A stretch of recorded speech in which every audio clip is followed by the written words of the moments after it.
Syampukur. In the beginning of September 1885, Sri Ramakrishna was moved to Syampukur. Here Narendra organized the young disciples to attend the master day and night. At first they concealed the master's illness from their guardians. But when it became more serious, they remained with him almost constantly, sweeping aside the objections of their relatives and devoting themselves wholeheartedly to the nursing of their beloved Guru. These young men, under the watchful eyes of the master and the leadership of Narendra, became the Antaranga Bhaktas, the devotees of Sri Ramakrishna's inner circle. They were privileged to witness many manifestations of the master's divine powers. Narendra received instructions regarding the propagation of his message after his death. The Holy Mother, so Sarada Devi had come to be affectionately known by Sri Ramakrishna's devotees, was brought from Dakshineswar to look after the general cooking and to prepare the special diet of the patient. The dwelling space being extremely limited, she had to adapt herself to cramped conditions.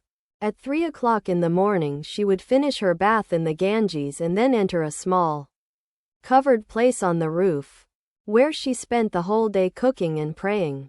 After 11 at night, when the visitors went away, she would come down to her small bedroom on the first floor to enjoy a few hours' sleep.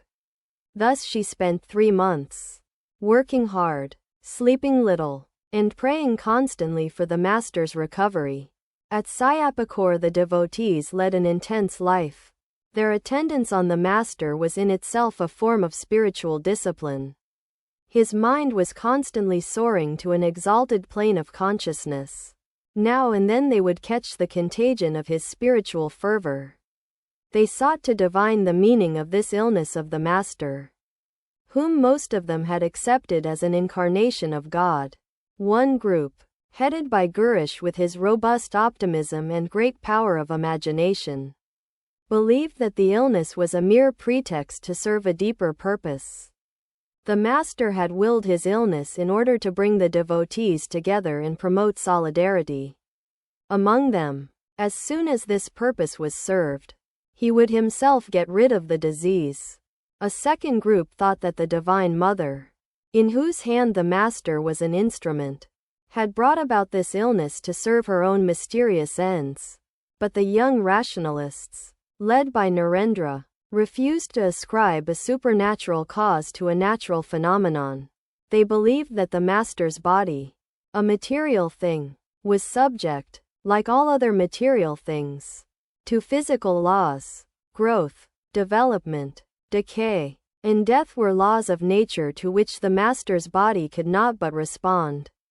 But though holding differing views, they all believed that it was to him alone that they must look for the attainment of their spiritual goal. In spite of the physician's efforts and the prayers and nursing of the devotees, the illness rapidly progressed. The pain sometimes appeared to be unbearable. The master lived only on liquid food, and his frail body was becoming a mere skeleton.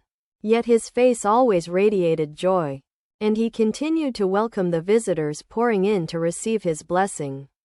When certain zealous devotees tried to keep the visitors away, they were told by Gurish, "You cannot succeed in it.